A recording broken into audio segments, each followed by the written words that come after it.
فرزند زہرا یہ حالات برے ہیں۔ کاشانۂ بصیرت ایک ایسا مکمل یوٹیوب چینل جس پر محروم بصارت کے لیے بالخصوص اور تمام افراد کے لیے بالعموم سینکڑوں کی تعداد میں اسلامی کتب دستیاب ہیں۔ لہذا گزارش ہے کہ آپ اپنی ذمہ داری نبھاتے ہوئے کاشانۂ بصیرت کو سبسکرائب کرنے کے ساتھ ساتھ بیل آئیکن کو پریس کیجیے تاکہ آپ علم کے حصول کے ساتھ ساتھ مذہب اہل بیت کی اشاعت میں بھی اہم کردار ادا کرتے رہیں۔ کاشانۂ بصیرت، کاشانۂ بصیرت، کاشانۂ بصیرت۔ فرزند زہرا یہ حالات برے ہیں۔ بسم اللہ الرحمن الرحیم۔ السلام علیکم۔ کاشانۂ بصیرت کے پلیٹ فارم پر کتاب حسین شناسی کے چھٹے پارٹ کے ساتھ میں ہوں آپ کی ریڈر نصرت حسن، اور آپ کے ساتھ مل کے پڑھ رہی ہوں کتاب حسین شناسی، جس کے مؤلف ہیں آیت اللہ محمد یزدی۔ آج ہم اس کتاب کا چھٹا پارٹ پڑھیں گے۔ آئیے مل کر مطالعے کا باقاعدہ آغاز کرتے ہیں۔ صفحہ نمبر 90۔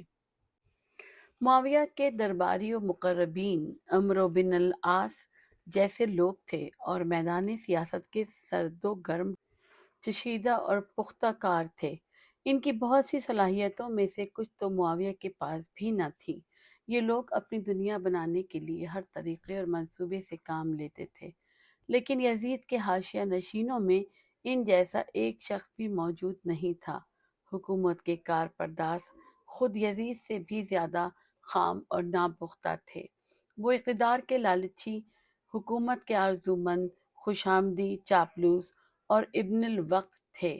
کثیر مالی وسائل جو معاویہ اپنی حکومت کی حفاظت اور اسے قائم رکھنے کے لیے فراہم کرتا تھا، اور اہم افراد کو طرح طرح سے رام کرنے کی کوشش کرتا تھا، یزید یہ سب نہیں کر سکتا تھا، اور ایسے لوگوں کو راضی کرنا اس کے لیے ممکن نہیں تھا جو معاویہ کے ماتحت کام کرنے پر تو آمادہ ہو گئے تھے، لیکن یزید کے مطیع بننے کے لیے تیار نہیں تھے۔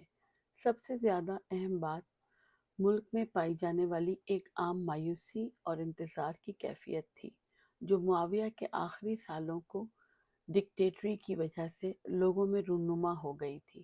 معاشرہ آہستہ آہستہ بیزار ہو گیا تھا اور تھک گیا تھا، اور لوگ دل ہی دل میں یہ کہنے لگے تھے، خدایا یہ حکومت کب ہمارے سروں پر سے ہٹے گی کہ ہم معاویہ کی خود سرانہ حکومت اور ڈکٹیٹری سے نجات پا کر آرام و سکون حاصل کر سکیں۔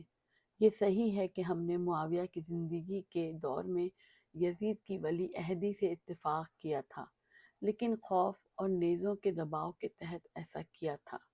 لوگوں کی ایک بڑی تعداد نے حسین علیہ السلام کے نمائندہ مسلم کے ہاتھ پر کوفے میں جو بیعت کی تھی، اور یزید کے حکومتی اداروں کی لوگ جو پرواہ نہیں کرتے تھے، تو یہ ان کی طرف سے عام ناپسندیدگی کا ایک ثبوت تھا۔ مدینہ اور کوفہ کے گورنروں کی سہل انگاری، مکے میں حسین علیہ السلام کی آمد کا عام لوگوں کی طرف سے حتیٰ کہ گورنر کی طرف سے خیر مقدم، معاویہ کی حکومت کے خلاف عام ناپسندیدگی کی علامت تھا۔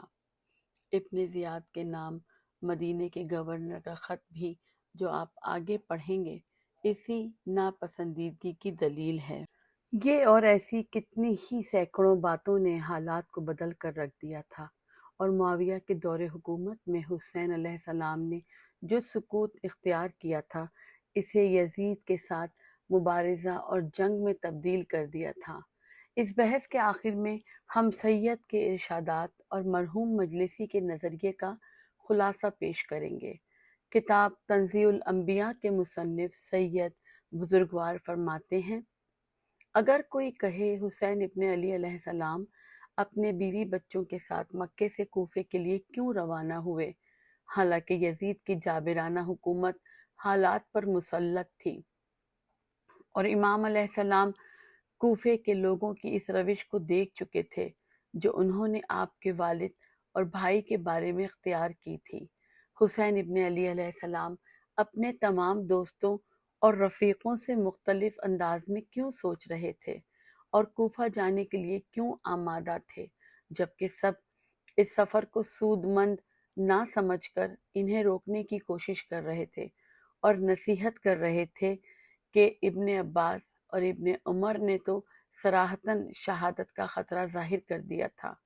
حسین ابن علی علیہ السلام کیوں کوفے کی راہ پر بڑھنا چاہتے تھے جبکہ انہیں مسلم کی شہادت کی خبر مل چکی تھی اور کوفے میں رونما ہونے والی آخری بڑی تبدیلی سے وہ واقف ہو چکے تھے۔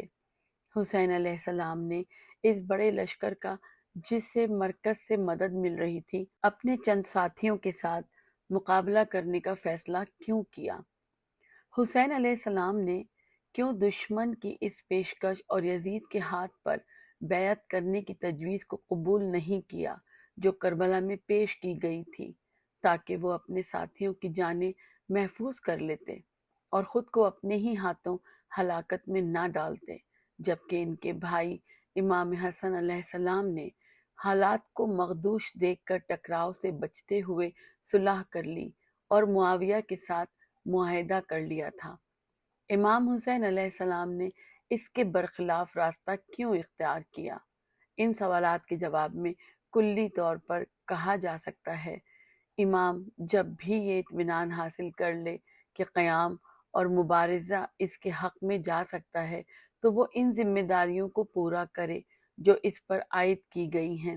اسے یقیناً قیام کرنا چاہیے، خواہ کتنی ہی سنگین مشکلات کا سامنا کیوں نہ کرنا پڑے۔ حسین ابن علی علیہ السلام نے نہ ابتداً خود کوفے کا راستہ اختیار کیا تھا اور نہ کوفیوں کو خط لکھے تھے، بلکہ کوفے کے شرفاء و قراء نے معاویہ کے زمانے ہی میں امام حسین علیہ السلام کو خطوط لکھے تھے۔ خصوصاً امام حسن علیہ السلام کی صلح کے بعد وہ ایک دوسری منطق کے ساتھ بحث کرتے تھے اور امام حسین علیہ السلام ان کی بحث کا ضروری جواب دے دیا کرتے تھے۔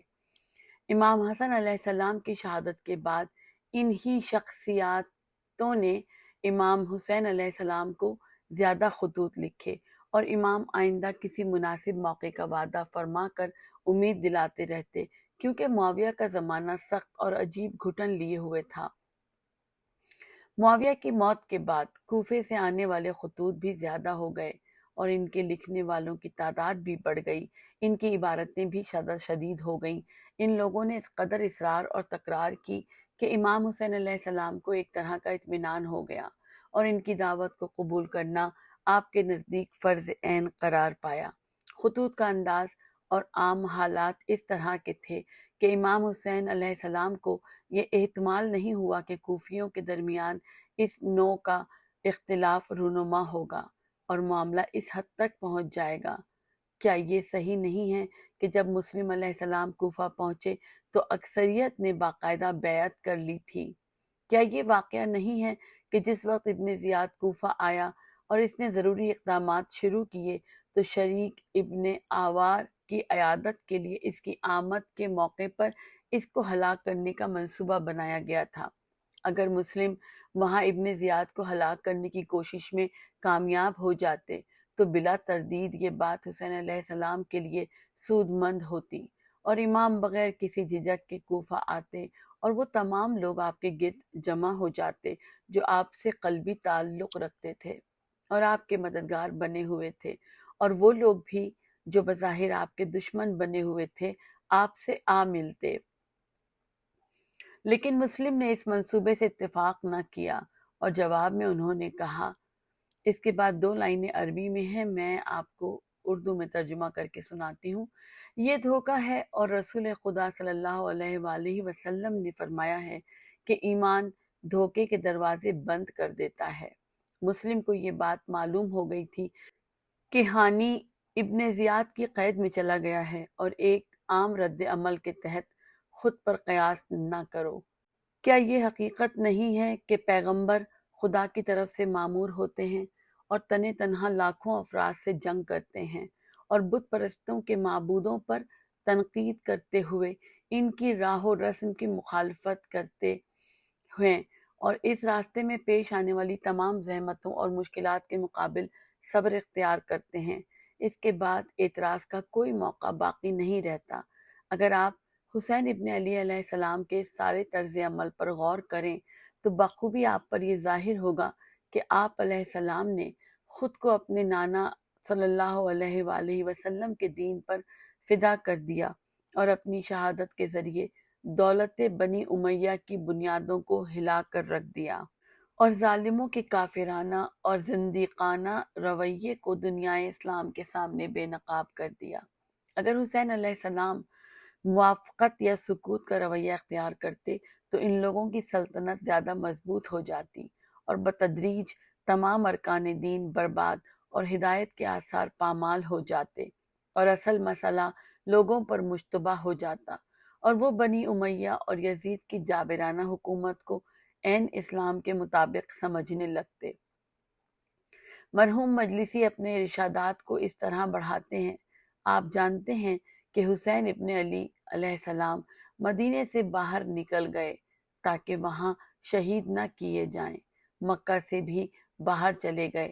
جب آپ سے لوگوں نے کہا عمر بن سعد بن عاص امیر الحاج کے طور پر مکہ آ رہا ہے اور اپنے ساتھ یہ خفیہ ہدایات رکھتا ہے کہ اس جمعیت کے ذریعے جو اس کے ماتحت دی گئی ہے ہر قیمت پر آپ کو گرفتار کرے یا قتل کر دے، کیا یہ واقعہ نہیں ہے کہ امام حسین علیہ السلام نے اپنے بھائی محمد بن حنفیہ کو جو انہیں سفر کوفہ پر روانہ ہونے سے روک رہے تھے، یہ فرمایا بھائی میں ایک ایسی صورتحال سے دوچار ہوں کہ میں جہاں بھی پوشیدہ ہونے کی کوشش کروں گا وہ مجھے باہر کھینچ کر لے آئیں گے اور جب تک میرا خون نہ بہا لیں انہیں چین نہیں آئے گا۔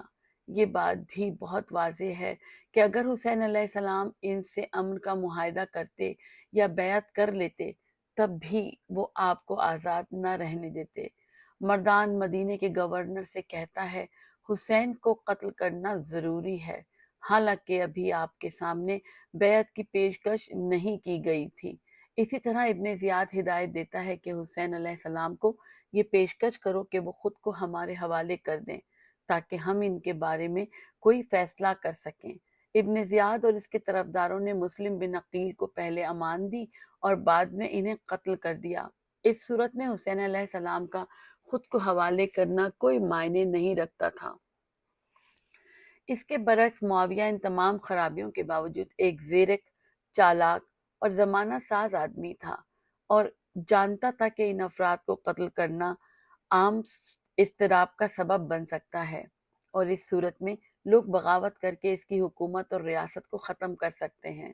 اسی لیے معاویہ بظاہر صلح کا رویہ اختیار کرتا تھا اور امام حسن علیہ السلام کے ساتھ اس نے صلح کی اور حسین ابن علی علیہ السلام پر الزام تراشی سے اعتراض نہ کیا۔ وہ اپنے بیٹے یزید سے کہتا تھا کہیں ایسا نہ ہو کہ تو حسین کے مقابل آئے اور تیری سلطنت برباد ہو جائے۔ سید اور مجلسی کی تحریریں یہاں ختم ہوئیں۔ معزز قارئین، اب آپ خود فیصلہ کریں اور دیکھیں کہ حسین ابن علی علیہ السلام نے کس مقصد کے لیے قیام کیا تھا اور وہ کس لیے شہید ہوئے۔ انہوں نے خدا کے دین کی حفاظت کے لیے قیام کیا تھا اور اسی راہ میں شہید ہوئے تھے۔ وہ اس لیے قتل ہوئے کہ یزید اور یزید منش لوگوں کی خراب کاریوں اور انحرافات کا راستہ روکا جائے۔ انہوں نے خدا کے دین اور حرمت الہی کو خطرہ میں دیکھا اور اسلام اور مسلمانوں کو سقوط سے بچانے کے لیے جدوجہد کی۔ انہوں نے بڑی باریکی کے ساتھ حالات کا جائزہ لینے کے بعد ایسا اقدام کیا جو ہر صورت میں نتیجہ بخش ثابت ہو سکے۔ اب جب کہ قیام اور مبارزہ حسینی علیہ السلام کی اصل علت اور بنیادی دلیل پوری طرح روشن ہو کر سامنے آ گئی ہے، ہم اس عظیم مہم کے لیے حسین علیہ السلام کے لائحہ عمل پر نظر ڈالتے ہیں۔ اب ہم آ گئے ہیں صفحہ نمبر 102 پہ۔ یہاں پہ لکھا ہے ایک بار پھر دو مخالف سمتوں کے قطب ایک دوسرے کے قریب ہو رہے ہیں۔ یہ دو متضاد قوتیں ایک نقطے کی جانب بڑھ رہی ہیں۔ ایک بار پھر حق و باطل میدان جنگ میں اترنے والے ہیں۔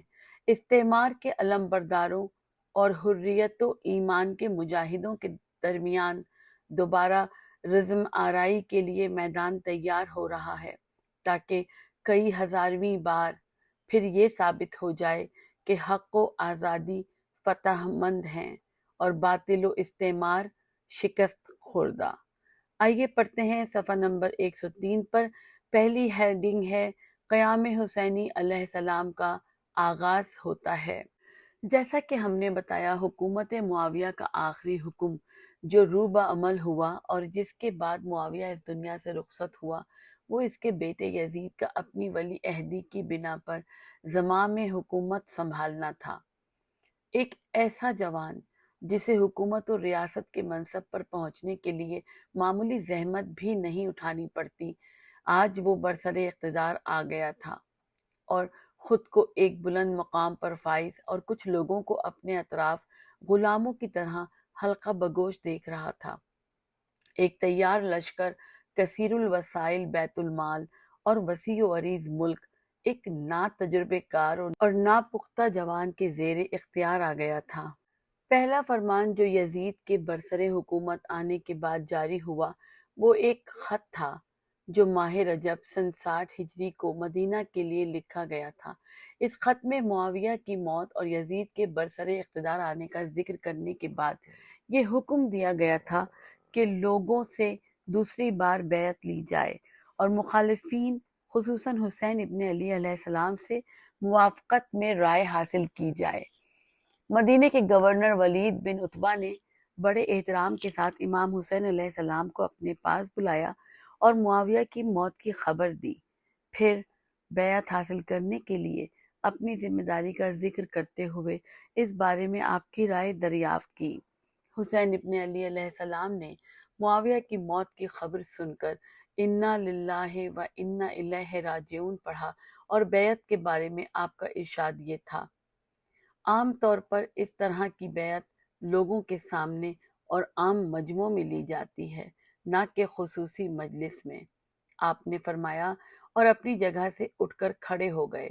مردان بھی وہاں موجود تھا۔ اس نے ایک جملہ کہا جس کا مفہوم یہ تھا: ولید، اسی وقت حسین علیہ السلام سے بیعت لینا چاہیے، ورنہ حسین ابن علی علیہ السلام نے اس پر برہم ہو کر فوراً کہا: تو اور تیرا امیر اس معاملے میں بہت چھوٹے ہیں کہ میرے قتل کا فیصلہ کر سکیں، البتہ تو اپنے باطن اور بدطینتی کا اظہار کر سکتا ہے۔ یہ جواب دینے کے بعد آپ گورنر ہاؤس سے باہر نکل آئے۔ نقطہ نمبر 1 حاشیے کے اندر اگلے صفحے پر پڑھیں گے۔ اکثر تاریخوں میں اس واقعے کی تاریخ کے بارے میں لکھا ہے کہ سن 60 ہجری کے رجب کے ختم ہونے میں 3 روز باقی رہ گئے تھے۔ صفحہ نمبر 105۔ دارالعمارہ سے باہر نکلتے ہی آپ کی زندگی کا پرسکون اور خاموش لائحہ عمل منقطع ہو گیا۔ فکر و اندیشہ کی ایک دنیا آپ پر کھل گئی۔ اب حسین علیہ السلام ان حالات میں جو حکومت کی تبدیلی کے ساتھ رونما ہو گئے تھے، اپنی ذمہ داریوں کے بارے میں سوچنے لگے۔ حسین ابن علی علیہ السلام گھر واپس آ گئے، لیکن آپ کے چہرے سے ہی عیاں تھا کہ آپ سخت مضطرب ہیں اور کسی دوسری دنیا کے بارے میں فکر فرما رہے ہیں۔ آپ گھر سے باہر تشریف لاتے اور جو بھی آپ کے پاس حاضر ہوتا ایک نگاہ میں جان لیتا کہ یہ چہرہ پہلے والا چہرہ نہیں ہے۔ کسی حساس موضوع نے حسین علیہ السلام کو اپنی جانب متوجہ کر رکھا ہے۔ حسین علیہ السلام اپنے نانا پیغمبر خدا صلی اللہ علیہ وآلہ وسلم کے حرم میں داخل ہوتے، لوگ آپ کو وہاں تشریف فرما دیکھتے، ایسا معلوم ہوتا جیسے آپ اپنے نانا سے کچھ کہہ رہے ہوں۔ حسین علیہ السلام کی حالت دگرگوں ہے۔ یہ حسین وہ حسین علیہ السلام نہیں ہے جو پہلے اپنے نانا کی قبر کے پاس نظر آتا تھا۔ پہلے جس حسین علیہ السلام کو لوگ دیکھتے تھے وہ ہمیشہ جیسا حسین علیہ السلام تھا، مطمئن اور پرسکون، لیکن آج وہ غم و اندوہ میں ڈوبا ہوا نظر آ رہا ہے۔ بے آرامی کا تاثر اس کے چہرے مہرے سے عیاں ہے۔ صاف ظاہر ہے اس کا طائر فکر کسی اور دنیا میں پہنچا ہوا ہے۔ جو بھی اس عالم میں حسین علیہ السلام کو دیکھتا متاثر ہوتا اور آپ علیہ السلام سے کلام انسان پر رقت طاری کر دیتا۔ لوگ کہتے اے فرزند رسول صلی اللہ علیہ وآلہ وسلم، آپ کا کیا حال ہے؟ فرماتے الحمدللہ، لیکن آواز کے آہنگ سے پتہ چلتا کہ بہت رنجیدہ ہیں۔ حسین عزیز، آپ کو کیا ہو گیا ہے؟ کیا کوئی نئی بات پیش آ گئی؟ جواب دیتے کوئی نئی بات نہیں، لیکن ہر شخص جان رہا تھا کہ کوئی بہت ہی نئی بات پیش آئی ہے۔ حسین ابن علی علیہ السلام کیوں بے آرام نہ ہوتے؟ وہ ان لوگوں سے اپنا ہدف نہیں بیان کر سکتے تھے۔ ذمہ داری کا اندرونی احساس انہیں بے چین کیے ہوئے تھا۔ ناگفتنی راز قلب و دل پر دباؤ ڈالتے ہی ہیں۔ اہم اور حساس موضوعات نے ان کے ذہن و فکر کو مصروف کر رکھا تھا۔ حسین علیہ السلام دل ہی دل میں سوچتے ہیں، معاویہ کے رخصت ہونے اور یزید کے برسر اقتدار آنے سے مسلمانوں کی حالت کیا ہو جائے گی؟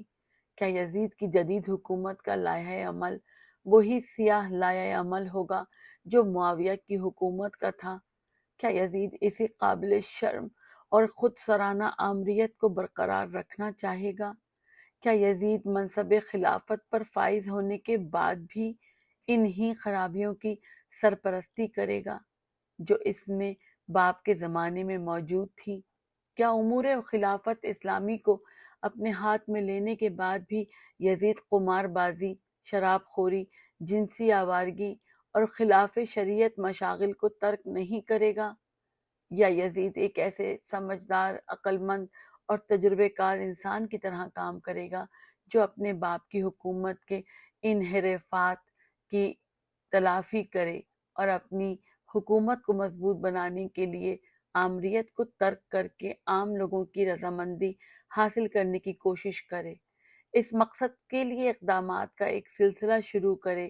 اس کے برعکس اگر یزید صرف اپنی دنیا کے لیے کام کرنا چاہتا ہے تو وہ بڑا دنیا دار بن کر ماضی کی خرابیوں کا کچھ ازالہ کرتے ہوئے اور اسلام اور مقدسات اسلامی کے ساتھ تعلق خاطر ظاہر کرتے ہوئے عوام کو اپنے مخلص ہونے کا تاثر دے گا اور اپنے باپ کی سیاست کو اپنائے گا۔ جس قدر میں جانتا ہوں، بلکہ اس مملکت کے بہت سے لوگ جانتے ہیں، یزید ایک نا تجربے کار اور نا پختہ جوان ہے، ایک ایسا نوجوان جو اپنے اکثر اوقات شام کے ٹھنڈے اور پرفضا مقامات پر خوبصورت گلوکاراؤں اور فنکاروں کے ساتھ گزارتا رہا ہو، کس طرح ذہین اور سمجھدار سیاستدان بن سکتا ہے؟ میں و معشوق کے ساتھ اس کی دلچسپیاں اس قدر شدید ہیں کہ وہ ان سے دامن نہیں چھڑا سکتا۔ وہ اپنے باپ کے زمانے میں اس قدر اپنی دلچسپیوں میں منہمک رہتا تھا کہ اس کی نصیحتوں پر کان نہیں دھرتا تھا، اور معاویہ کے اصرار کے باوجود دربار میں اور سیاسی مجالس میں آمد و رفت نہیں رکھتا تھا۔ اگر محال نہیں تو بہت زیادہ بعید نظر آتا ہے کہ یزید ایک عاقل مرد کی طرح ماضی کی خرابیوں اور انحرافات کی تلافی کرے گا۔ بنی امیہ کے خاندان کی حالت شروع سے لے کر آج تک بخوبی معلوم ہے۔ یہ ایسے لوگ نہیں ہیں جو اسلام کے خیر خواہ ہوں اور اس کی ترقی کی فکر کریں۔ نہ صرف یہ کہ ان لوگوں نے اسلام کی ترقی کی کوئی فکر نہیں کی، ماضی کے تجربات کے مطابق ان لوگوں نے دشمنوں اور مخالفوں کی طرح اسلام کو نقصان پہنچایا، یہاں تک کہ معاشرہ ان کو ملزم قرار دے کر ان کے خلاف اٹھ کھڑا ہوا۔ مختصر یہ کہ اسلام اور اسلامی مناصب انہیں اپنی خدمت کے لیے چاہیے تھے، وہ خود اسلام کی خدمت کے لیے نہیں تھے۔ ان حالات میں اسلامی مقدسات کا کیا حال ہوگا؟ اسلام اور مسلمان کہاں جائیں گے؟ اسلام کس دن کا انتظار کرے گا؟ میرے نانا، میرے باپ، میری ماں اور میرے بھائی کی محنتوں اور صعوبتوں کے اس ثمر کا مستقبل کیا ہوگا؟ کتنے پاکیزہ لوگ تھے جنہوں نے اپنا خون احکام الہی کے لیے بہایا، اب وہ بنی امیہ کے ہاتھوں پامال ہو رہا ہے۔ سب سے زیادہ فکر کی بات میرے لیے یہ ہے کہ دین کی بنیاد و اساس کی حفاظت کے لیے میری ذمہ داری کس حد پر پہنچتی ہے۔ اے خدا، کیا میں بیٹھا رہوں اور دیکھتا رہوں اسلام اور مسلمان سقوط و زوال کی راہ پر جا رہے ہیں۔ کیا کل تیری عدالت میں مجھے جواب نہ دینا ہوگا؟ اے پروردگار، کیا میں قیام کروں؟ کیا میں کوئی قدم اٹھاؤں؟ کیا مسلمان میرا ساتھ دیں گے یا مجھے تنہا چھوڑ کر خطرات میں جھونک دیں گے؟ خطرات کا پیش آنا میرے لیے کوئی اہمیت نہیں رکھتا۔ سوال یہ ہے کہ کیا میں اپنا مقصد حاصل کر سکوں گا؟ کیا اسلام اور مقدسات اسلامی کی طرف بڑھنے والے گناہ گاروں کے ہاتھوں کوتاہ ہو سکیں گے؟ یہ تھے وہ افکار اور خیالات جن میں حسین علیہ السلام کے دل و دماغ ڈوبے ہوئے تھے اور جن کی وجہ سے ان کا چین رخصت ہو چکا تھا۔ حسین علیہ السلام عزم کر لیتے ہیں، یہ ہے ہماری آگے کی ہیڈنگ۔ آخری فکر جس نے حسین علیہ السلام کے عزم و ارادے کو یکسوئی دے دی وہ یہ بحث تھی۔ حسین علیہ السلام اپنے آپ سے کہتے ہیں، اگر میں مدینے میں رہتا ہوں اور یزید کی حکومت کے ساتھ موافقت کرتا ہوں تو میرا یہ عمل اسلام کی بیخ کنی کے مترادف ہوگا اور میں شریک جرم قرار پاؤں گا۔ اگر اناج بیچنے والے تاجر اور مزدور نہیں سمجھتے، اگر صنعت کار اور کسان فہم سے عاری ہیں، تاجروں اور سوداگروں کو احساس نہیں ہے تو کیا ہوا؟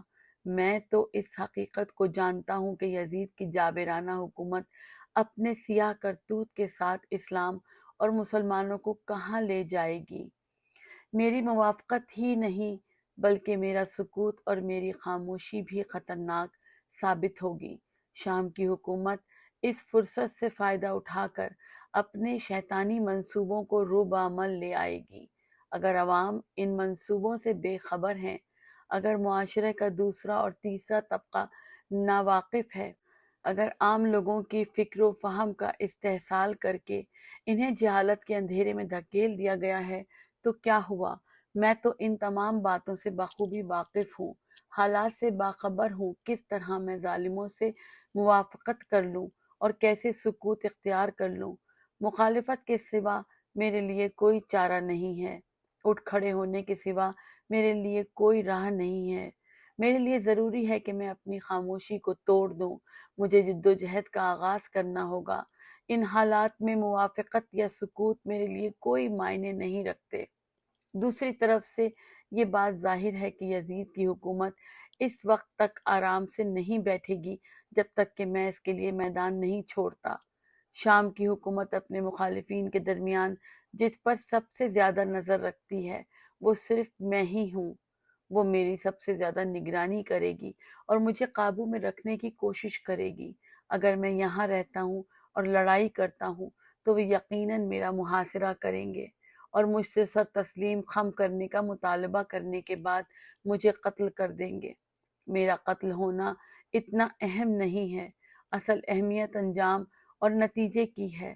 اگر میں یہاں مارا جاؤں گا، ایک چھوٹے سے دائرے کے اندر مسلمانوں کو خبر ہوئے بغیر میں قتل کر دیا جاؤں گا، تو یزید کی وسیع پراپیگنڈا مشنری جس طرح چاہے گی میرے طرز عمل کو لوگوں کے سامنے پیش کرے گی، اپنی خاص مغالطہ آمیزیوں کے ساتھ میرے خون کو قدموں تلے روند کر اصل معاملے کو عوام کی نظروں سے چھپا دے گی اور کسی درد سر کے بغیر حکومت کے حق بجانب ہونے کے پروپیگنڈے کو جاری رکھے گی۔ شہید اور قتل ہونا اس قدر اہمیت نہیں رکھتا۔ شہادت سے زیادہ جو بات اہمیت رکھتی ہے وہ نتیجہ ہے جو اس بڑی قربانی کے ذریعے حاصل کیا جانا ہے۔ قتل کرنا اور قتل ہونا، اگر یہ کام سمجھ بوجھ کے ساتھ کیا جائے تو اسے خدا اور اس کے دین کی خاطر ہونا چاہیے تاکہ وہ نتیجہ بخش اور مؤثر ہو۔ اگر میں یہاں مدینے ہی میں رہوں اور مسلمانوں کی اطلاع کے بغیر اسی جگہ سے لڑائی شروع کر دوں تو یقیناً میں مارا جاؤں گا اور حکومت اپنی مرضی کے مطابق دنیائے اسلام کے سامنے میرا کردار رکھے گی، بلکہ مجھے اسلام کی ترقی کا مخالف اور دشمن بنا کر سب کے سامنے پیش کرے گی۔ اس اعتبار سے میرا مدینے میں رہنا کوئی معنی نہیں رکھتا۔ میرے لیے ضروری ہے کہ میں مدینے سے چلا جاؤں، اب کہ ایک ہی راستہ رہ گیا ہے اور مدینہ چھوڑ دینے کے سوا کوئی چارہ نہیں ہے، تو پھر مجھے جلد از جلد مدینے سے نکل جانا چاہیے، مدینے سے مجھے چلے جانا چاہیے۔ لیکن میں کہاں جاؤں، کس طرح جاؤں؟ میں یزید اور اس کی حکومت کے ساتھ موافقت نہیں کرنا چاہتا، مجھ پر بڑی ذمہ داری عائد ہوتی ہے۔ میں ان حالات میں قیام اور مبارزے کو ضروری سمجھتا ہوں، لیکن مخالفت اور لڑائی تنہا کوئی معنی نہیں رکھتی۔ پہلے درجے میں اس بات پر مجبور ہوں کہ اپنا نقطہ نظر دنیا کے سامنے پیش کروں۔ موضوع سامعین کرام، آئیے اس گفتگو کو یہیں پہ روکتے ہیں۔